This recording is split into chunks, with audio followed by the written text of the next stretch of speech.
Dzień dobry, w dzisiejszym odcinku zaprezentuję różę jerychońską, tak zwaną, bo tak naprawdę ten gatunek nazywa się widliczka i jest to widliczka łuskowata. Jak widać jest to okaz żywy, bo widzimy tu już zielone zaprzątki liści. To dobrze, bo może się spotkać z wieloma okazami, które są już uschnięte i nic z nim nie zrobimy.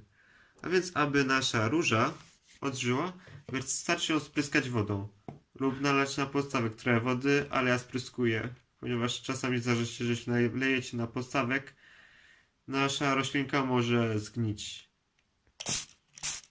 Spryskujemy i czekamy na efekt. Gdzieś około 2 dni.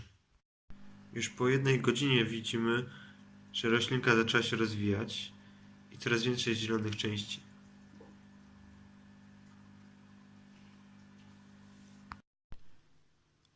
Jak widać, w róży jerychońskiej pojawiają się zielone gałązki.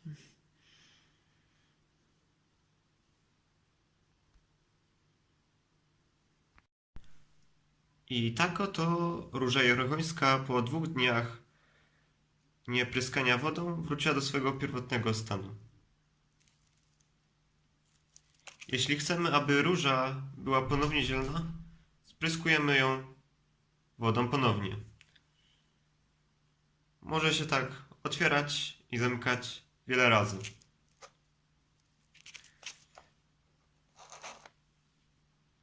Tak więc to tyle i dziękuję za obejrzenie filmu. Zachęcam do uprawy róży jerychońskiej, czyli widliczki.